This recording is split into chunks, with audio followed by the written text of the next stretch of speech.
جب امام کے پیچھے آپ نماز پڑھ رہے ہو بحیثیت مقتدی، امام کی اقتدا میں آپ نماز پڑھ رہے ہو، تو پھر تین طرح کے اختلاف اور تین طرح کی اہل علم کی آراء اس حوالے سے موجود ہے کہ کیا مقتدی سورۃ الفاتحہ کی تلاوت کرے یا نہ کرے۔ امام ابو حنیفہ رحمۃ اللہ علیہ کا نقطہ نظر یہ ہے کہ چاہے نماز سری ہو یا جہری ہو، سری کا مطلب کہ جس میں تلاوت نہیں کی جاتی، مثلا ظہر ہے، عصر ہے، ان میں تلاوت نہیں کی جاتی، تو چاہے نماز سری ہو یا جہری یعنی جن میں بلند آواز سے تلاوت ہوتی ہے، ہر نماز میں مقتدی خاموشی سے امام کے پیچھے کھڑا رہے گا، سورۃ الفاتحہ کی تلاوت وہ نہیں کرے گا۔ امام نے تلاوت کی تو وہ بھی مقتدیوں کی طرف سے کافی سمجھی جائے گی اور وہ مقتدی اس کی تلاوت نہیں کریں گے۔ یہ امام ابو حنیفہ رحمۃ اللہ علیہ کا نقطہ نظر ہے۔ امام شافعی رحمۃ اللہ علیہ کا نقطہ نظر یہ ہے کہ چاہے نماز سری ہو یا جہری ہو، جس طرح کی بھی نماز ہو، ہر نماز میں ہر رکعت میں مقتدی پر لازم ہے کہ وہ سورۃ الفاتحہ کی تلاوت کرے۔ امام بھی تلاوت کر رہا ہو، مقتدی بھی ساتھ ساتھ تلاوت کرتا چلا جائے، پانچوں نمازوں میں، ہر نماز میں۔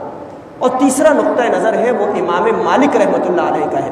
اور ان کا نقطہ نظر جو ہے وہ درمیان کا نقطہ نظر ہے، یعنی جو نمازیں سری ہیں یعنی ظہر کی نماز اور عصر کی نماز، تو ان دونوں نمازوں میں مقتدی کو چاہیے کہ وہ سورۃ الفاتحہ کی تلاوت کرے، اور تین نمازیں فجر کی، مغرب کی اور عشاء کی جو جہری نمازیں ہیں ان میں چاہیے کہ وہ امام کی سورۃ الفاتحہ کو سنے اور خاموشی کے ساتھ کھڑا رہے۔ امام نے آمین کہی، سورۃ الفاتحہ پڑھی تو وہ مقتدی کی طرف سے کافی ہو جائے گی۔ تو میری ذاتی طور پر جو رائے ہے جس پر میں عمل بھی کرتا ہوں وہ امام مالک رحمۃ اللہ علیہ کی رائے کے مطابق میں عمل کرتا ہوں کہ جب سری نماز ہو، ظہر کی نماز، عصر کی نماز، تو تلاوت کرنی چاہیے، سورۃ الفاتحہ پڑھنا چاہیے، اس سے ذہن بھی ادھر ادھر نہیں بھٹکتا۔ اور جو جہری نماز ہے